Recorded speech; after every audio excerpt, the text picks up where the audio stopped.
La démocratie du plus fort est toujours la meilleure. C'est comme ça.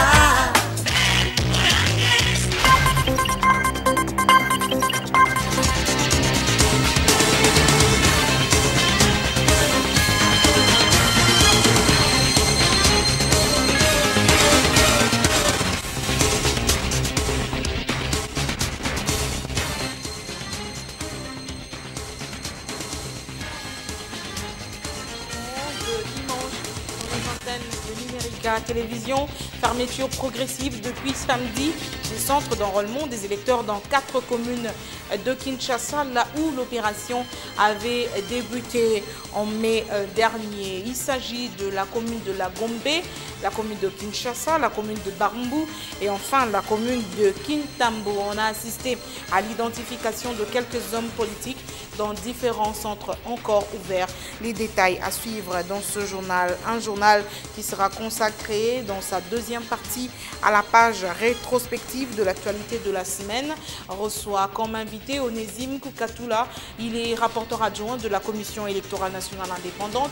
Il va commenter avec nous l'actualité telle que vécue au courant de la semaine écoulée, principalement l'organisation des élections des gouverneurs dans 9 provinces, mais également la clôture de l'opération d'enrôlement à Kinshasa. On va faire le bilan, un pré-bilan, disons. Monsieur le rapporteur adjoint, bonsoir. Merci de répondre à notre invitation. Et donc, vous confirmez ce que nous disions tout à l'heure, la fermeture progressive des centres d'enrôlement dans 4 communes de la capitale. Tout à fait.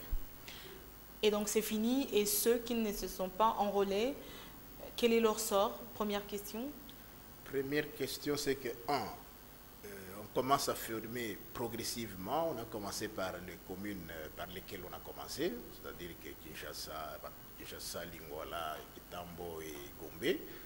Des absents, ceux qui n'étaient pas là, ils peuvent encore se rattraper ailleurs, mais avec les conséquences qu'ils vont parcourir de longues distances.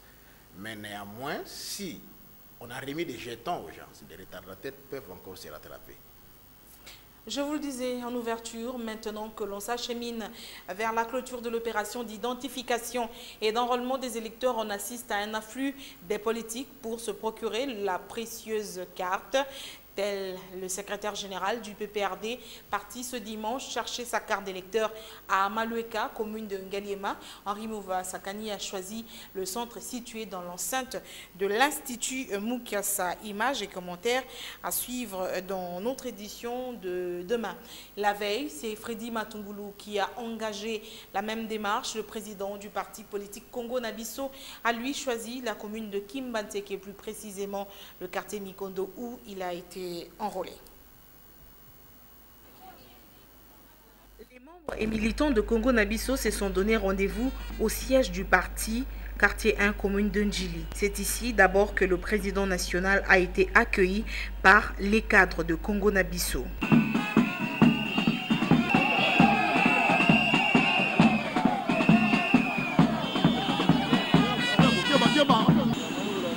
Puis, le cortège a pris la direction de Kingasani, précisément au lycée Palazolo. Ici, c'est une marée humaine qui est venue accompagner Freddy Matungulu au centre d'enrôlement.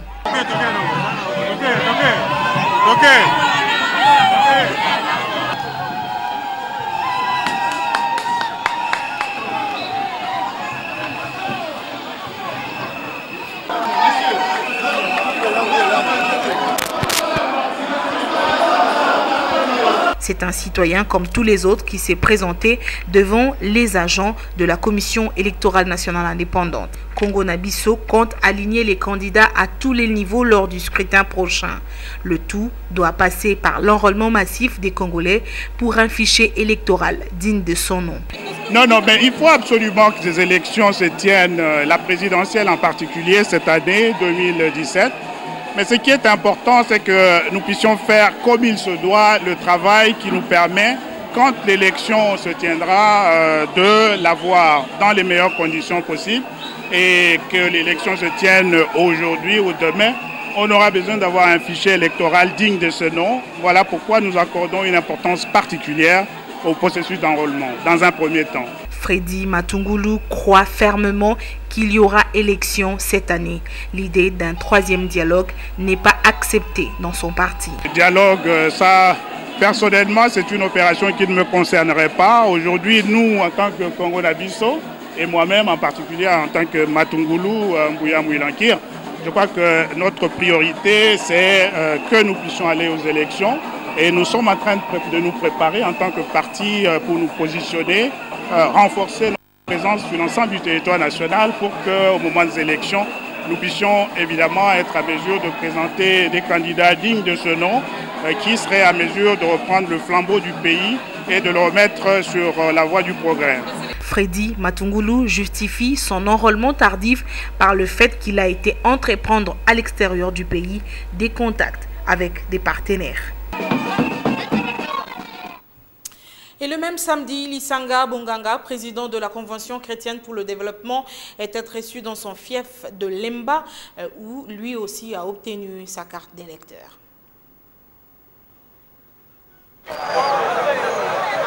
Lemba Super a vibré au rythme de l'enrôlement du président national de la Convention chrétienne pour le développement. Un acte civique solennel, une façon pour le ministre d'État en charge des relations avec le Parlement de démontrer son adhésion et son soutien à l'accord du 31 décembre 2016 en ce qui concerne l'organisation des élections en République démocratique du Congo. Lisanga Bonganga, qui avait à ses côtés sa femme, les membres du parti et quelques sympathisants, a fait une ronde dans le quartier avant de chuter dans le centre d'inscription des électeurs situé dans l'enceinte de l'école Saint-Théo.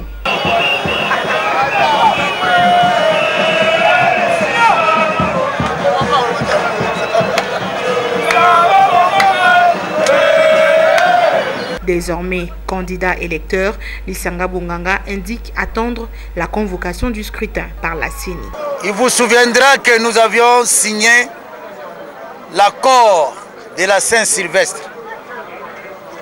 Et dans cet accord, il y a une des grandes missions, c'est d'amener les peuples aux élections.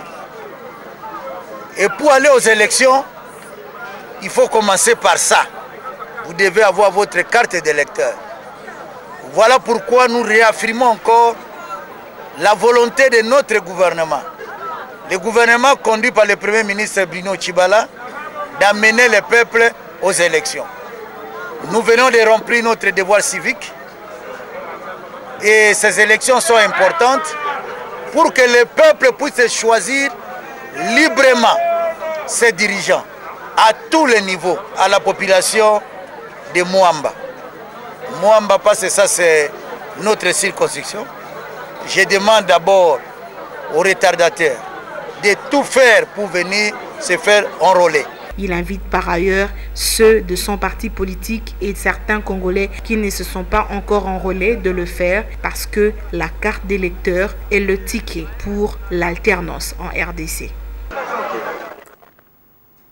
Onésime Koukatoula, rapporteur adjoint de la Commission électorale nationale indépendante, un pré-bilan sur l'opération d'enrôlement des électeurs à Kinshasa, mais également dans les autres provinces. Les chiffres. Au 25 août,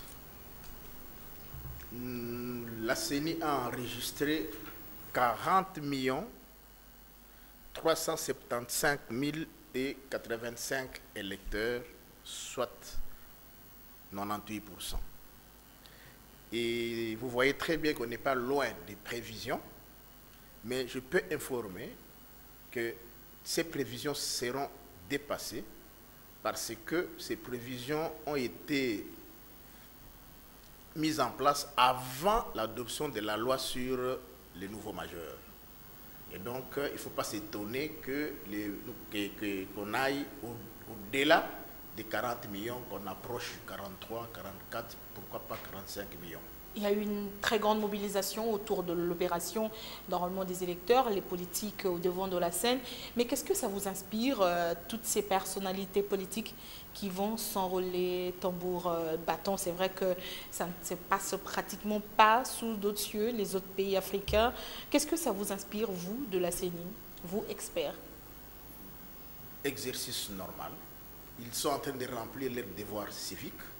mais aussi en tant que politique, comme ce sont des acteurs politiques, c'est aussi une façon de faire une pré-campagne, pour montrer qu'ils vont se présenter dans les circonscriptions là où ils vont s'enrôler. Ça c'est un. Et deuxièmement, c'est parce que les fichiers électoraux dans notre pays, qui manque un fichier d'état civil, constituent, si vous voulez dire, le premier préalable pour aller aux élections apaisées. Parce que si le fichier est accepté, en principe, il doit être consensuel et inclusif. Et ça suppose que tous les acteurs politiques adhèrent à ce qui est enrôlement pour que la CENI puisse présenter au peuple congolais un fichier crédible, consensuel et accepté par tout le monde pour éviter ce qui s'est passé en 2011 avec l'opération Jeudi Serveur. Rappelez-vous qu'il y avait des contestations en ce qui concerne le fichier électoral. J'espère qu'ils ne s'enrôlent pas seulement tambour battant, mais qu'au-delà de cela, chaque jour, ils partent vérifier les listes albums pour contester, si contestation il y a, mais c'est dont je ne pense pas. Mais sous d'autres cieux, des fichiers d'État, pour la plupart des pays, il y a des fichiers d'État civil, donc cette opération n'existe pas. Alors, restons sur l'enrôlement des électeurs. Nombre des Quinois ont pensé que la CENI a fait un traitement de faveur. Que dit la loi sur l'enrôlement des électeurs? J'ai cité le cas de l'enrôlement d'Antoine Gizenga, la commission électorale qui a déplacé tout le matériel pour l'enrôler chez lui à la maison. Est-ce qu'il y a eu violation de la loi en cette matière, en ce qui concerne l'enrôlement du patriarche Antoine Gizenga? Non, il n'y a pas eu violation de la loi, il y a eu respect de la loi.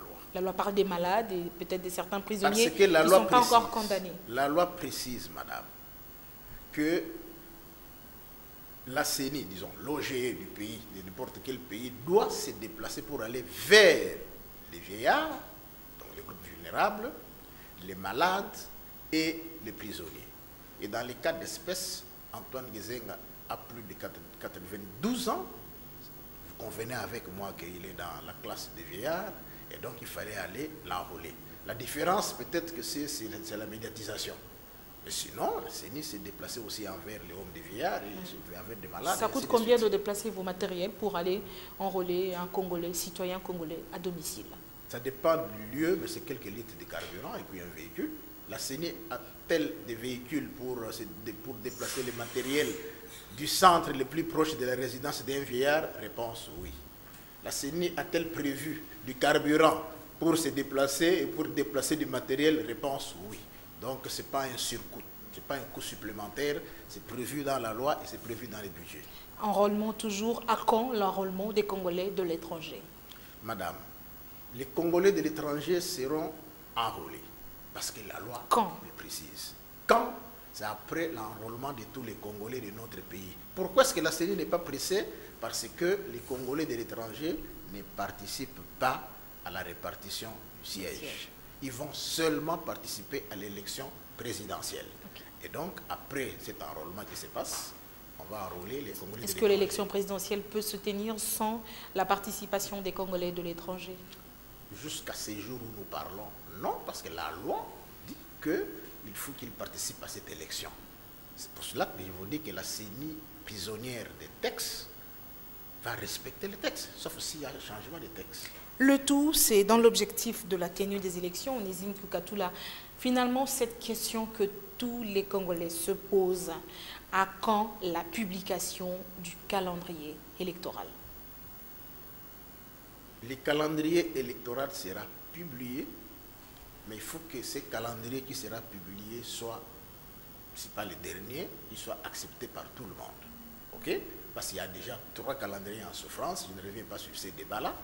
Mais l'accord de Saint-Sylvestre précise, chapitre 4, point 2, page 7, qu'il faut des évaluations régulières entre le CENSA, la CENI et le gouvernement pour publier ces calendriers. Et au moment où je vous parle, tous mes collègues de la CENI, en dehors de la questeur et de moi-même, les quelques membres du gouvernement, quelques membres de la CENSA et quelques acteurs politiques des parties prenantes sont à Kananga pour la première évaluation.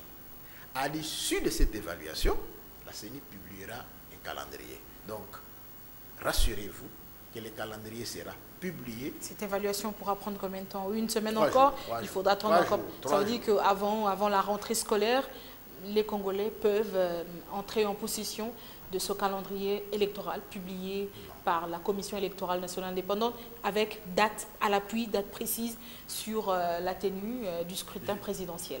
Je ne te suis pas dans le terrain des dates, le fétichisme des dates, mais je dis que après évaluation, à quoi va servir l'évaluation? C'est pour déterminer justement les paramètres. Tous les paramètres, tous les ingrédients, toutes les variables, tous les délais, on se met d'accord sur ça. Mais dans ce cas... Unanimement, et après Okay. et après cette évaluation, ou après une autre, ça dépend, ça peut y avoir 2, 3. L'accord n'a pas fixé le nombre d'évaluations. Après évaluation, la CENI maintenant, en toute indépendance, pourra publier les calendriers. Mais dans ce calendrier électoral avec des indications précises sur des dates. C'est ça les calendriers, non? La différence, c'est ça, c'est là avec le chronogramme. Les calendriers contiennent des dates précises. C'est pour ça qu'il ne faut pas s'hasarder à fixer des dates qu'on ne pourra pas respecter. Et c'est pour cela qu'il faut d'abord se mettre d'accord sur un certain nombre de préalables, notamment certains délais, certaines opérations qui doivent être tenues avant tel ou tel scrutin. Dès qu'on se met d'accord avec les 3 composantes, gouvernement, CENSA et CENI, on se met d'accord sur tous ces éléments-là et certaines contraintes. Vous avez déjà un timing délimité par l'opposition au 30 septembre. Si le calendrier électoral n'est pas publié, une certaine opposition appellera à la désobéissance civique. La part de responsabilité de la CENI dans cet état finalement de crise approfondie dans ce pays. L'opposition a le droit d'appeler à des manifestations, à tout ce que vous voulez, mais la CENI, j'insiste, travaille en fonction de la Constitution, des lois de la République, des décisions et de l'accord. Et l'accord est clair là-dessus. Et qui sont signataires de l'accord?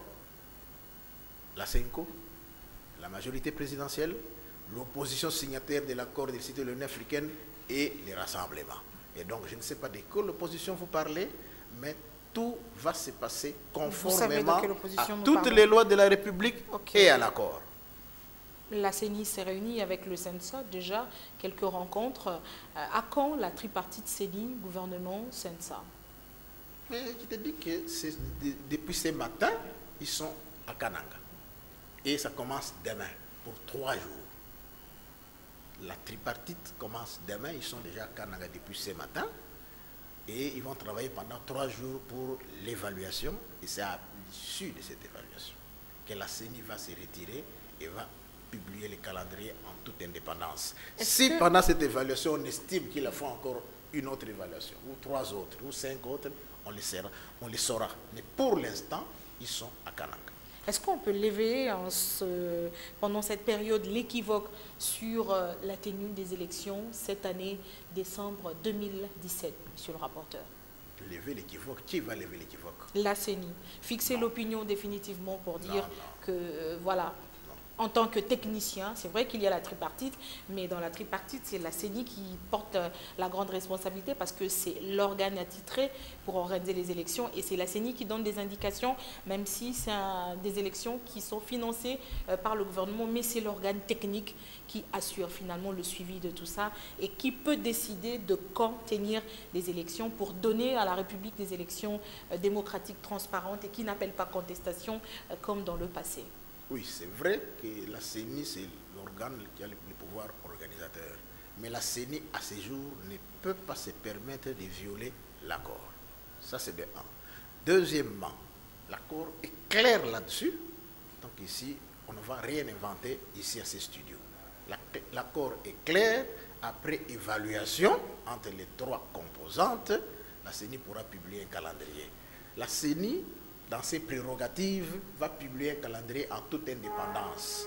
Mais en amont, il faut qu'il y ait une consultation, ce qu'ils ont appelé évaluation dans l'accord, pour se mettre d'accord sur un certain nombre de préalables, notamment les délais, notamment les opérations qui précèdent l'élection, et ainsi de suite. Donc, il n'y a pas de choses à inventer sur ces plateaux. La CENI publiera bel et bien les calendriers, mais tout va se faire dans l'esprit de l'accord. J'insiste. On va à présent prendre la seconde partie du journal, notre revue des événements marquants de la semaine débutée le 21 août. Voici la rétrospective des actualités dans une sélection de Mouine Morfel et un montage assuré par Didier Boalé. Il ne sera plus possible d'organiser les élections en décembre 2017. Déclaration du président sud-africain Jacob Zuma à la clôture du sommet de la SADC. Petite phrase qui lui a valu et lui vaut encore les foudres de l'opposition congolaise, qu'il accuse d'une ingérence inacceptable. Une réaction dans ce commentaire.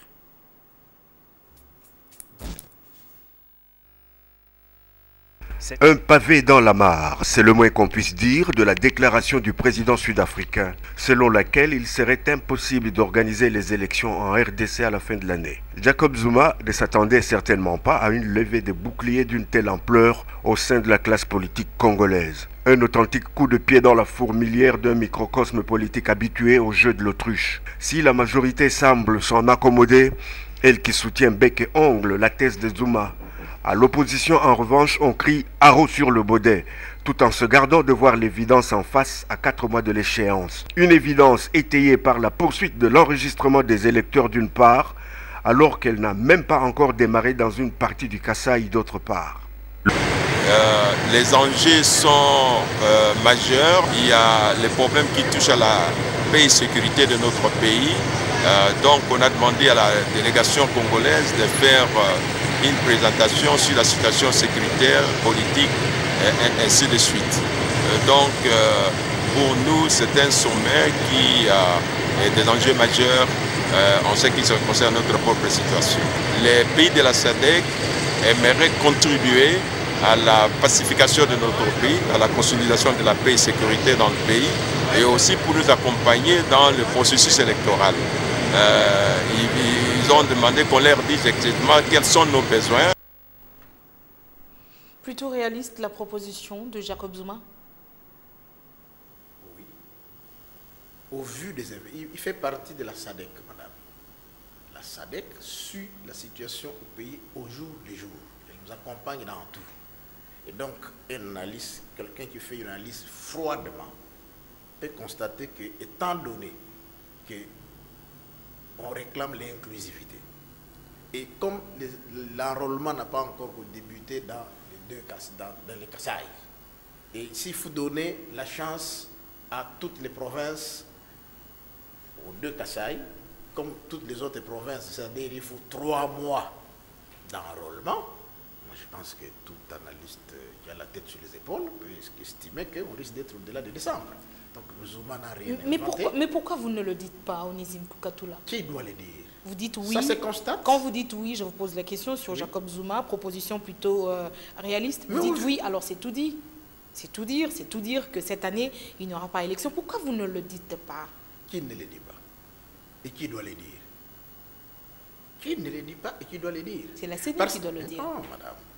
Parce que avoir la situation actuelle telle que les choses avancent, qui ne sait pas qu'il y a un problème au Kasaï? Un seul Congolais? Il y en a un seul que tu connais qui ne sait pas qu'il y a insécurité, qu'on a tué les agents de la CENI, qu'on a incendié le bureau de la CENI. Mais il y a eu insécurité à Goma, à Beni, etc. Dans la partie est du pays et l'enrôlement, c'est poursuivi. Oui, c'est poursuivi là-bas, mais au Kasaï, ça n'a même pas encore démarré. Est-ce que toi, tu peux accepter qu'on t'envoie comme chef d'antenne dans cette partie-là? Maintenant, là. C'est ça le problème. Et donc, ou vous voulez qu'on aille aux élections sans une partie de la République, ou vous voulez qu'on aille à l'élection avec tout le monde, parce qu'on parle de l'inclusivité. Alors, Jacob Zuma n'a rien inventé, il a constaté, au vu des situations, des données qui lui sont présentées, et il dit, tel que je vois les choses présentées, je crois que c'est ça. Probablement. Alors maintenant, ce n'est pas quelqu'un qui doit le dire, ça se constate. Et même l'accord a prévu cette ouverture-là. Alors maintenant, vous voulez qu'il le dise. L'accord est à la Quand on a dépassé le cap de décembre 2017, il faut s'attendre avril 2018, juillet 2018. Je ne veux pas rentrer dans les dates. Dépassons d'abord ces caps s'il faut les dépasser, mais enrôlons d'abord nos frères. Ou comme certains le disent, on est parti pour 2020. Non, ça c'est vous qui le dites. Pourquoi 2021? Attendez le calendrier qui sera publié après évaluation. On a demandé à 3 composantes de s'occuper de ça. Laissons ces composantes évaluer et le calendrier sortira. La CENI pourra sortir un calendrier. Mais maintenant, tel que les choses se présentent, tout le monde sait qu'au Kasaï, ça ne va pas. Tout le monde le sait. Alors maintenant, est-ce que vraiment il faut que quelqu'un vienne expliquer encore? Et tout le monde sait que l'accord, tous les signataires savent que dans l'accord, on a donné une ouverture, on a prévu une ouverture dans le cas de forces majeures, ainsi de suite, on peut aller au-delà. C'est connu de tout le monde, c'est un secret de Polichinelle. Alors, vous voulez que qui le dise encore? C'est écrit et tout le monde a signé. À commencer par ceux-là dont tu me parles, qui veulent faire des manifestations. Alors. Joseph Olengankoy face à Corneille Nangaa mardi, première rencontre entre le Conseil national de suivi de l'accord et la Commission électorale nationale indépendante. Pas vraiment une visite de courtoisie, mais des échanges autour de l'organisation imminente de la réunion tripartite avec le gouvernement, avec à l'horizon l'élaboration du calendrier électoral.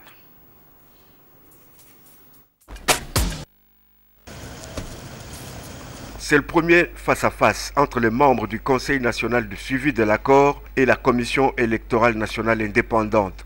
Une prise de contact préliminaire aux préparatifs de la réunion tripartite entre les deux institutions d'appui à la démocratie et le gouvernement. Réunion cruciale qui devrait fixer l'opinion nationale sur un nouveau chronogramme des futures échéances électorales. En clair, cette tripartite recommandée par l'accord du 31 décembre 2016 devrait déboucher sur l'élaboration d'un calendrier qui, bien évidemment, repoussera les scrutins bien au-delà du mois de décembre. Nous sommes venus d'abord pour une prise de contact avec le CENSA depuis son installation. C'était l'occasion pour nous de féliciter les membres du CENSA qui ont été désignés et la mise en place de cette institution attendue de tout le monde.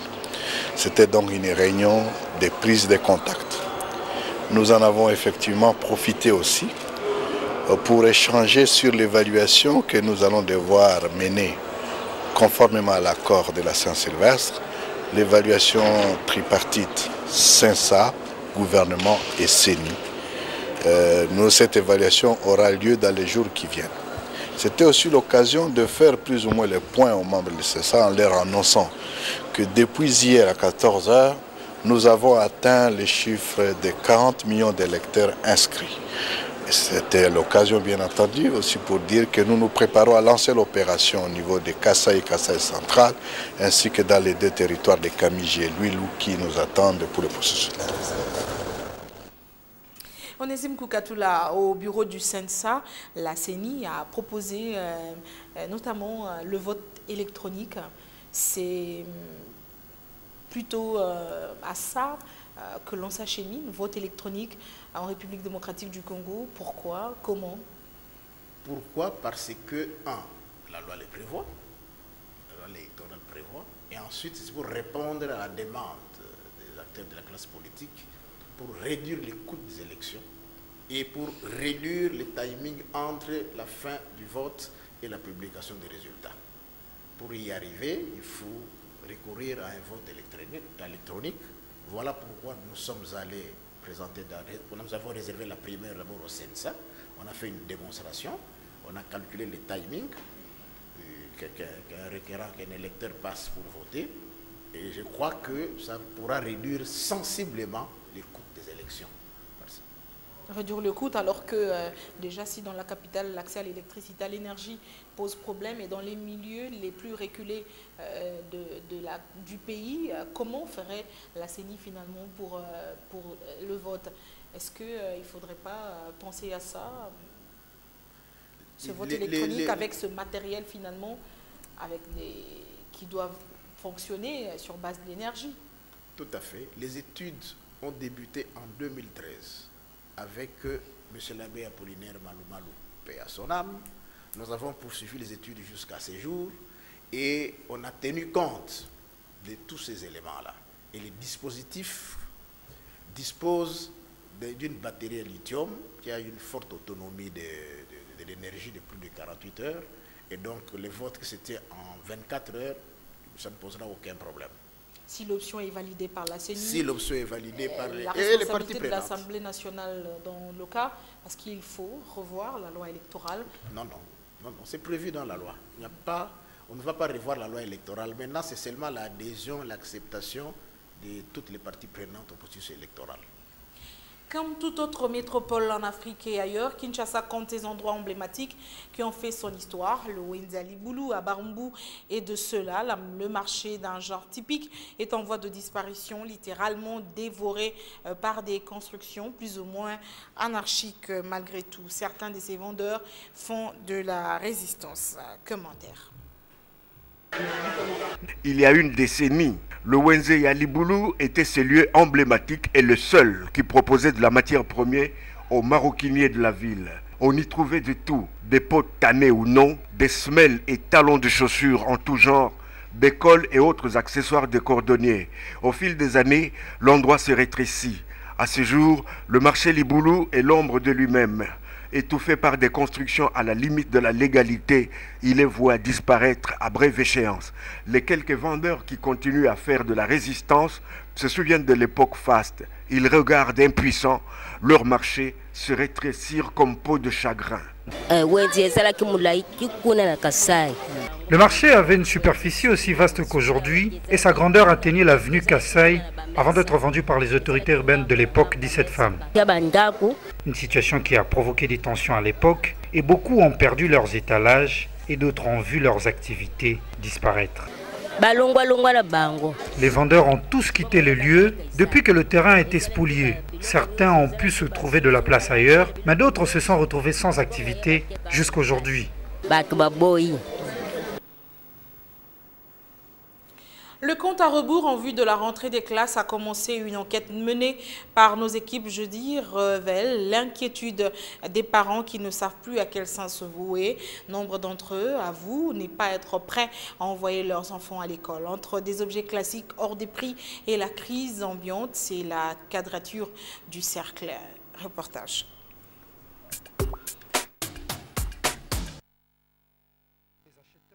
À 2 semaines à peine de la rentrée des classes, les parents se plaignent, écartelés entre l'effritement de leur pouvoir d'achat matérialisé par la dépréciation de la devise nationale et l'impayement chronique des agents et fonctionnaires de l'État, ou encore l'application d'un taux de change dérisoire pour ceux qui ont la chance de percevoir encore un salaire. Bon nombre d'entre eux ont carrément jeté l'éponge et se déclarent ne pas être en mesure d'assurer la scolarité de leurs enfants. Situation que vient compliquer la grève des enseignants annoncée à compter du 4 septembre prochain. Bon, jusque-là, je n'ai pas encore préparé. Je me prépare pour que je me conforme à ça. Oui, je suis conscient qu'il reste effectivement 10 jours, mais la réalité est que le pouvoir d'achat a vraiment baissé. Mais on essaie d'économiser quelque chose pour que nous puissions le faire au moment opportun, en fait, les derniers jours avant la rentrée. Vous avez combien d'enfants à scolariser? J'en ai 8. Je n'ai rien acheté, je ne suis pas prête, dit cette femme. Il n'y a pas d'argent. Avec cette inflation, les salaires n'ont pas bougé.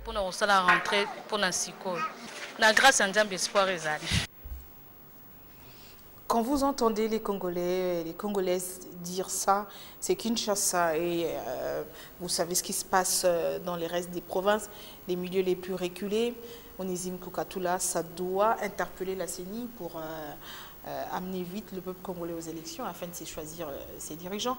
Parce que pour l'opposition et une certaine population, le régime a failli dans sa mission et vous avez l'obligation d'amener le plus rapidement possible le peuple congolais aux élections. Non, madame, c'est une très fausse lecture.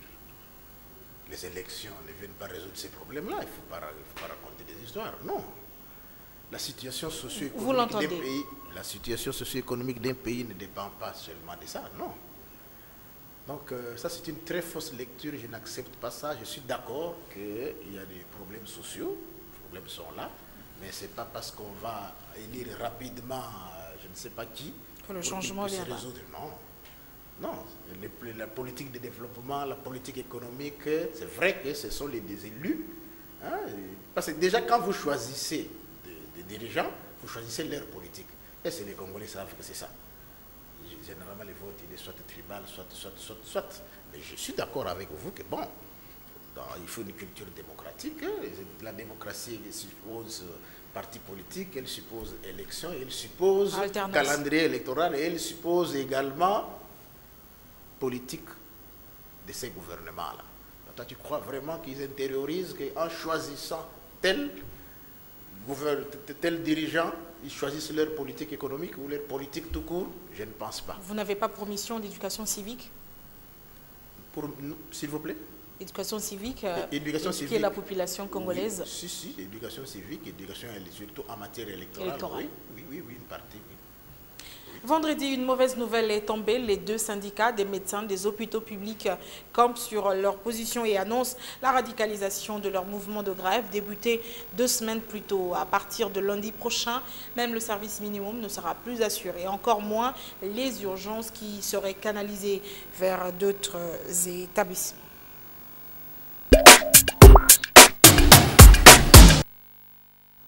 Vendredi, les médecins annoncent la radicalisation de leur mouvement de grève à partir de lundi 28 août. Le grief, comme au corps professoral des universités, la non prise en compte par le gouvernement du réajustement de leur rémunération sur le taux budgétaire tel que promis par le Premier ministre dans son discours programme devant le Parlement lors de sa prise de fonction au mois de mai. Rappelez-vous, Bruno Tshibala avait fait la promesse d'indexer les rémunérations du personnel étatique au taux alors applicable de 1450 francs congolais le dollar américain. 3 mois plus tard, la monnaie nationale poursuit sa dépréciation dans un yo-yo quasi quotidien qui met à mal l'économie nationale et entame tous les secteurs sociaux. Ainsi donc, les hôpitaux publics connaîtront une paralysie de lundi et personne ne peut imaginer les conséquences désastreuses d'un système de santé mis sous les teignoirs. Pour arriver à la radicalisation, il y a eu tout un processus et le processus a été suivi, mais devant le gouvernement qui ne réagit pas favorablement, les médecins étaient bien obligés de radicaliser la grève. Donc ça fait partie du processus normal de revendication en termes de grève.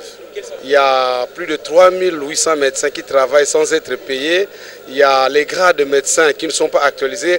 Il y a tout un cahier de charges qui a été déposé au gouvernement. Si le gouvernement réagit favorablement, nous allons encore nous retrouver en assemblée pour examiner et prendre les mesures qui s'imposent. Moi j'ai un sentiment de tristesse quand je parle là. Mais que voulez-vous? Le médecin, vous savez, nous avons prêté serment, comme a dit le CG. Mais on a prêté serment pour servir la nation et non plus pour se suicider. On travaille, mais on n'est pas primé, on n'a pas de salaire. Et notre métier, nous sommes exposés aux maladies. Il y a trop de microbes, il y a des médecins qui attrapent des maladies des mains sales. Vous trouvez que ce n'est pas normal? Samedi, la Commission électorale nationale indépendante a organisé dans 9 provinces de la République démocratique du Congo élection des gouverneurs des provinces. Onésime Koukatoula, pourquoi la CENI a-t-elle organisé les élections des gouverneurs dans des provinces, je ne dirais pas à problème, où la Cour constitutionnelle a rendu l'arrêt réhabilitant des gouverneurs? Prenons l'exemple du Haut-Katanga. Pourquoi? Parce que il y avait vacances dans le Haut-Katanga. C'est ça la réponse la plus facile. Et l'arrêt de la Cour constitutionnelle concernait la réhabilitation du gouverneur. Et c'est l'arrêt de la Cour constitutionnelle là. Et ensuite, d'abord, il était en accusation, il était mis en accusation. Et ensuite, cet arrêt n'était ni publié ni dans le journal officiel, ni la CENI n'a pas été saisie. Mais son recours à la Cour, il est encore pendant au cours de la Cour constitutionnelle. Donc, au moment où la CENI a organisé l'élection dans le Haut-Katanga, il y avait bel et bien vacances, madame. Est-ce que la CENI répond-elle à une logique politique ou à une logique juridique? Elle répond à la logique des textes, qui a commencé par la Constitution jusqu'aux mesures d'application. C'est ça, la CENI travaille en fonction de ça. Ce n'est pas une logique. Mais qui rédige des textes, c'est des politiques. Hein. Au Parlement, c'est plein de politiques là-bas. Mais la CENI, elle, répond à la logique des textes légaux, à commencer par la Constitution, les lois organiques, lois, mesures d'application et décisions.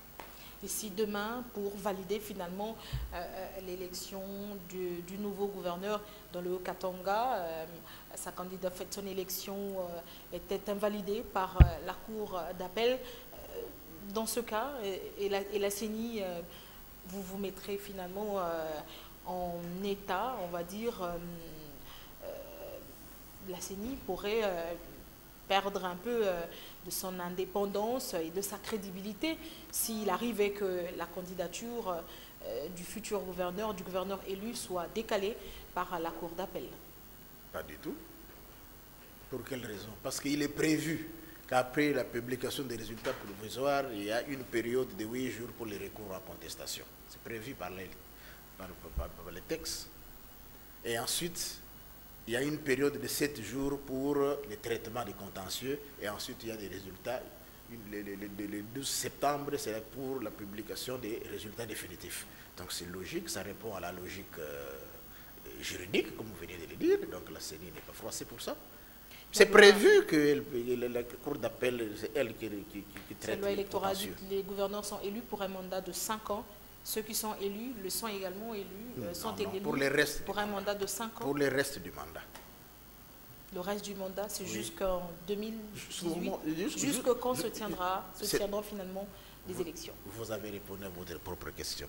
Jusqu'à ce que se tiendra les nouvelles élections. Mais pourquoi, selon vous, Onésime Koukatoula, au niveau, au sein de l'opinion et l'opposition, vous savez de quelle opposition on parle? L'opposition, pour certains, la vraie opposition, pense que la CENI roule finalement pour les intérêts ou l'intérêt de la majorité présidentielle. Quelle opposition? Laquelle? C'est faux, ils vous racontent des histoires. Quand nous sommes avec eux, ils sont tous d'accord que voici l'accord. Et c'est eux qui ont signé l'accord. L'accord de Saint-Sylvestre, la CENI n'a jamais signé. C'est l'opposition dont vous parlez, avec deux têtes là, rassemblement, opposition, signataire de l'accord de l'Union africaine, et puis la majorité, et puis les évêques. Alors, citez-moi un seul fait que l'opposition reproche à la CENI, un seul. Et appelez un opposant, je parle avec lui. C'est pas vrai. Ils savent tous qu'il faut qu'il y ait une évaluation avant de publier le calendrier. Et ils savent tous, et ils ont signé, que s'il n'y a pas élection au 31 décembre, il y a une ouverture pour aller au-delà. Ils le savent et ils ont signé, tous. Alors maintenant, de quelle opposition parlez-vous? De quelle opposition? Dites-moi, quel est l'effet, qu'est-ce que la CENI a fait qui est contraire à ce que l'opposition demande? Mais quand l'opposition le dit dans ses déclarations, quand vous lisez la charte, la déclaration signée, on va dire, à Paris du mouvement citoyen, c'est dans un des paragraphes que la CENI travaille de mèche avec le pouvoir. Tout ça, c'est discréditer au fait la Commission électorale nationale indépendante. Qu'est-ce que vous faites pour montrer à la population congolaise que la CENI est réellement et jouit de son indépendance en tant qu'organe, en tant qu'institution de la République démocratique du Congo? Nous faisons ce que nous faisons. Nous sommes en train de faire. Nous sommes là à Kananga aujourd'hui pour évaluer. Est-ce que l'accord a prévu sa réponse? Oui. Alors maintenant, là, on dit qu'il faut qu'il y ait inclusivité. Faut-il enrôler nos frères du Kasaï pour qu'il y ait inclusivité des fichiers? Réponse oui. J'ai dit, citez-moi un seul fait. Faire des déclarations, c'est une chose. Mais il faut amener des preuves que la CENI roule pour la majorité. Pourquoi d'abord roulerait-elle pour la majorité? Pour quelle raison? Parce que là, nous sommes en plein enrôlement. On enrôle et les opposants, et les gens de la majorité, et les gens de la société civile. Vous avez appris qu'il y a un seul opposant qui s'est présenté pour l'enrôlement et qu'il a été exclu? Réponse, non. Alors, de quoi parlons-nous? Donc, citez-moi, quel est le seul fait? Appelez quel est l'opposant qui dit qu'on roule pour la majorité? Et en quoi faisant? Il n'y en a pas, c'est faux. Quand ils sont avec nous, nous parlons le même langage. Quand ils viennent vous voir, ils racontent autre chose peut-être, mais en tout cas, avec nous, on s'entend peu avec l'opposition, on s'entend très très bien. On est d'accord qu'on doit enrôler ensemble avec eux. On est d'accord qu'on doit enrôler au Kasaï. Ce sont les députés du Kasaï qui sont venus nous voir. Tous, opposition comme majorité. Alors, de quelle opposition parlez-vous? C'est eux qui ont signé l'accord de Saint-Sylvestre. De quoi parlons-nous maintenant? Mais quand finalement ces propos sont tenus contre la CENI, vous pensez que c'est quoi? C'est une mauvaise foi? C'est pour jeter le discrédit sur la Commission électorale nationale indépendante? Mais pour quel intérêt? Non, mais toute personne de bonne foi, je dis bien de bonne foi, qu'est-ce qu'il faut? Il faut prendre le texte vous comparez avec ce que la CENI fait, et vous dites ça, fait, et ce que vous dites ça. Mais si vous le dites en l'air, ce n'est pas conforme au texte. La CENI continue son travail, et la CENI travaille au bien des intérêts de tous les Congolais. Samedi, on va terminer les éléments par ce conseil de santé. Il s'agit de la recommandation des diététiciens à consommer sans modération le gombo, le légume fruit connu localement sous l'appellation de dongo-dongo, comporte des vertus thérapeutiques qui renforcent le système immunitaire à l'opposé de la tomate. Il est accessible à toutes les bourses. Le gombo est un légume originaire d'Afrique. C'est un véritable concentré en vitamines et minéraux. Sa particularité reste sa texture collante. Pour lutter contre les symptômes de l'asthme, il est un très bon régulateur du cholestérol grâce à sa teneur en fibres qu'il renferme. Consommer du gombo aiderait aussi à préserver la bonne santé des reins. Le taux élevé en vitamines A, B et C ainsi que le zinc et le calcium qu'il contient font du gombo le légume idéal à manger pendant la grossesse. Aliment à la couleur verte sous forme d'une capsule, le gombo favorise aussi la bonne santé de la peau et des cheveux. La vitamine C contenue dans ce légume renforce le rajeunissement de la peau et aide à réparer les dommages cutanés qui empêchent la pigmentation de la peau. Alors, plus question de manquer les gombos sur vos assiettes. Consommez-en au moins une fois la semaine. Onésime Koukatoula, on va terminer ce journal avec vous. Je vais prendre une question de nos internautes qui nous ont écrit, parce qu'ils sont nombreux à nous suivre sur notre page Facebook de Numérica TV, mais également notre compte Twitter. Parce que la CENI n'a pas pu organiser des élections et ne pourra pas organiser les élections cette année, est-ce que le bureau ne peut-il pas démissionner pour avoir failli à cette mission de l'organisation des élections? Le bureau n'a pas failli à sa mission. Et l'internaute là, dites-lui qu'il aille lire l'accord.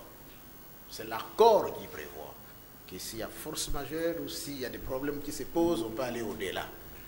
Donc le bureau ne peut pas démissionner parce que jusque-là, le bureau travaille correctement et conformément à tous les textes et surtout à l'accord.